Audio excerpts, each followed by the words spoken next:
ఈరోజు విశాఖపట్నంలో ఉక్కు ఫ్యాక్టరీని సందర్శించడానికి వచ్చిన కేంద్ర ఉక్కు గనుల శాఖ మంత్రి కుమారస్వామి బృందం, అలాగే అంతకుముందు మరో పర్యటన కోసం విశాఖ ప్రాంతానికి వచ్చినటువంటి ముఖ్యమంత్రి చంద్రబాబు నాయుడు చెప్పినటువంటి మాటలు వింటే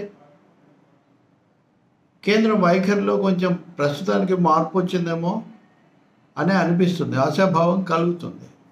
తక్షణ ప్రైవేటీకరణ అనేది అయితే లేదు, ఉండకపోవచ్చు. దీన్ని సెయిల్లో కలిపేటటువంటి ప్రతిపాదనను కూడా కేంద్రం తీవ్రంగా పరిశీలిస్తుందేమో అనిపిస్తుంది. నిన్న రాత్రి డక్కన్ క్రానికల్ మీద దాడి ఖండన సమయంలో నేను ఇవి రెండో భాగంలో వివరాలన్నీ కూడా మీతో పంచుకున్నాను. కార్మిక సంఘాల నాయకులు వాళ్ళు కూడా కొంత ఆశాభావంతో ఉన్నారు. సెయిల్లో కలపడం అనే ప్రతిపాదనకి ఏమన్నా ఇప్పుడు ఊపిరి పోసుకుంటుందేమో అని, అదే నిజమైందేమో అనిపిస్తుంది.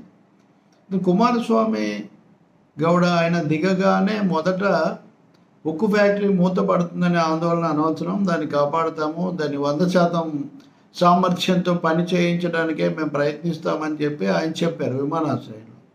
తర్వాత ప్లాంట్కి వెళ్ళి అక్కడ అధికారులతో వీళ్ళందరితో చర్చలు జరిపిన తర్వాత మీడియాతో మరింత వివరంగా మాట్లాడారు. అక్కడ స్పష్టంగా ఆయన చెప్పింది ఏంటంటే, ప్రైవేటీకరణ ఇప్పుడు ఏది చేయటము అనే దానికోసం నేను రాలేదు, దీన్ని పునరుద్ధరించటం, దీన్ని మళ్ళీ పటిష్టం చేయటం ఎట్లా అన్న అంశం మీద కేంద్రీకరించాము. దాని సామర్థ్యం ఎలా పెంచాలి, దానికి అవసరమైనవి ఏం చేయాలంటే దాని రివైవల్ పునరుద్ధరణకు పూర్తి అవకాశం ఉంది అనే మాట కుమారస్వామి నొక్కి చెప్పాడు. ఈ ప్రాంతంలో ఉక్కు ఫ్యాక్టరీ యొక్క పాత్ర, దాంతో ముడిపడినటువంటి మీ మనోభావాల అనుబంధం ఇవన్నీ కూడా నాకు తెలుసు, అందుకనే ఈ విషయాలన్నీ ప్రత్యక్షంగా పరిశీలించి గౌరవ ప్రధానమంత్రికి నివేదించడం కోసమే నేను ఇక్కడికి వచ్చాను అని చెప్పారు. అంటే అంతకుమించి నిర్దిష్టంగా ఏం చెప్పలేదు. ఎందుకు అంటే దానికి కారణం కూడా ఆయనే చెప్పారు. ప్రధానితో సూటిగా మాట్లాడకుండా, ఆయనకు తెలియకుండా నేను ఇక్కడ ఏమి చెప్పలేను కదా, కాబట్టి దీన్ని కాపాడుతాము, దీనికి ఏమీ ముప్పు లేదు, అలాగే మీ భావాలను గౌరవిస్తాము అని నేను చెప్పగలుగుతాను. దీని గురించి ఇంతకుముందే మా సహాయ మంత్రి శ్రీనివాస్ వర్మ, ఆయన ఆంధ్రప్రదేశ్కి చెందిన బీజేపీ ఎంపీ, ఆయన ఇదివరకే పరిశీలించే విషయాలని కూడా నాకు చెప్పారు. అంతకుముందు నుంచి కూడా మా నాయకులు బీజేపీ నాయకులు చెప్తూ వచ్చారు, ఇక్కడ కాపాడటం ఇది బీపీ, అందువల్ల మేము తగు నిర్ణయం తీసుకుంటాము, వివరంగా చర్చిస్తాను నేను. మేము ఈ 15 రోజుల్లో నేను దాదాపు 8 సార్లు ఈ విషయాలు చర్చించాను, ఇట్లా చెప్పారు. దీని అంతటిని బట్టి చూస్తే ఆంధ్రప్రదేశ్లో విశాఖ ఉక్కు ప్రైవేటీకరణ అన్నది తీవ్రమైన ప్రభావం చూపిస్తుంది. దీన్ని వెనువెంటనే చేయడం అయితే మంచిది కాదు అనే ఒక వాస్తవ అవగాహనకు మోదీ ప్రభుత్వం వచ్చిందేమో అని అనిపిస్తుంది. సెయిల్తో లీనం చేయటం అన్నది కూడా ఇటీవల కాలంలో కార్మిక సంఘాలు కూడా దానికి ఆమోదం తెలుపుతున్నాయి. దాని మీద కొంచెం మొగ్గు కూడా కనిపిస్తుంది. మరి ప్రధాని మోదీ దానికి ఒప్పుకుంటారా? కనీసం ఒక 2 ఏళ్ళన్నా దీన్ని అయితే కనుక ఈ ప్రైవేటీకరణ కోసం పరుగులో ఆగొచ్చు అని వాళ్ళు అంటున్నారు. చంద్రబాబు నాయుడు కూడా దానికంటే ముందు ఆయన పోలవరం సందర్శించి తర్వాత విశాఖపట్నం వెళ్ళారు. అక్కడ పెదగట్యాడ దగ్గర మెడి జోన్ ప్రారంభించడానికి ఆయన వెళ్ళారు. అనేక ప్రాజెక్టులను కూడా అక్కడ సమీక్ష చేశారు ఆయన. ఆ సందర్భంలో ఆయన మాట్లాడుతూ గట్టిగా చెప్పింది ఏంటంటే, చేతకాని వాళ్ళు ఏవో అబద్ధాలు చెప్తుంటారు, అవన్నీ నమ్మకండి, ఇక్కడ మీ మనోభావాలు అవన్నీ తెలుసు, దీన్ని ఎలా కాపాడాలో కూడా దానికి తగిన చర్యలు తీసుకుంటామన్న పద్ధతిలో చెప్పారు. ఆయన కూడా అలాగే ప్రైవేటీకరణకు మేము అనుమతించామన్నది కూడా సరికాదు అని నిన్ననే నారా లోకేష్ అంగీకరించామన్నది నిజం కాదని కూడా ఆయన చెప్పారు. సో ఇప్పుడు మొత్తంగా చూస్తే ఒక కొత్త ట్విస్ట్ విశాఖ స్టీల్ ప్లాంట్ విషయంలో వచ్చినట్టు కనిపిస్తుంది. ప్రస్తుతానికి బ్రేకులు పడ్డాయి.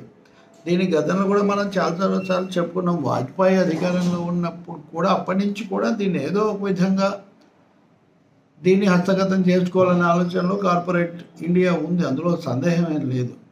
వాళ్ళకి అనేక విధాల అనుకూలమైన వాతావరణం కూడా కనిపించింది, చర్యలు కూడా వచ్చాయి. అలాగే కంపెనీని కూడా ఉత్పత్తి సామర్థ్యం మేరకు ఉత్పత్తి పెరగనివ్వకుండా, లాభాల్లోకి రానివ్వకుండా దాన్ని అప్పుల పాలు చేసిన వ్యవస్థ, ఇంకొకటి ఏమో క్యాప్టివ్ మైన్స్ ఇవ్వకపోవటం, ఇవన్నీ జరిగాయి. ఇప్పటికే మరి అవేమైనా మారుతాయా? అలా ఇస్తారా? క్యాప్టివ్ మైన్స్ దానికి ఇస్తారా? ఖచ్చితమైన ఆర్డర్స్ ఇస్తారా? ఇవన్నీ మనం చూడాల్సి ఉంటుంది. ఇంకా మూడోది, ఇప్పటికీ అదానికి చెందిన లేదా ఇతరులకు చెందిన కొంతమంది పరోక్ష పద్ధతిలో కంపెనీలో జోక్యం చేసుకుని అన్ని విషయాలు తెలుసుకుంటున్నారు. దీన్ని ఉత్తర తీసుకోవడానికి కావాల్సిన ప్రాతిపదిక వేసుకుంటున్నారనే సందేహాలు ఉన్నాయి యూనియన్లకు. సమాచారం కూడా ఉంది, సందేహాలు మాత్రమే కాదు. అవి అలాగే కొనసాగుతాయేమో.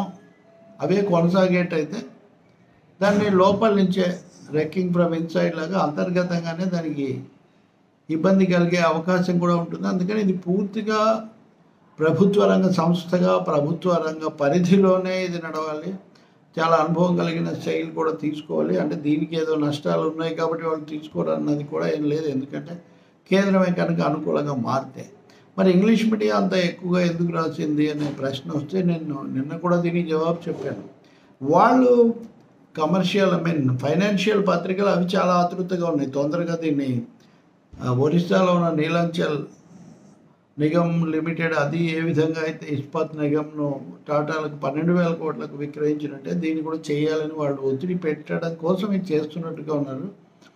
అయితే చాలా వరకు ఈ సేలం ఇట్లాంటి చోట చేయాలని ఎంత ప్రయత్నించినా ప్రభుత్వ రంగ సంస్థలుగానే కొనసాగటం తప్ప అమ్మే ప్రయత్నం అంత సులభంగా జరగలేదు.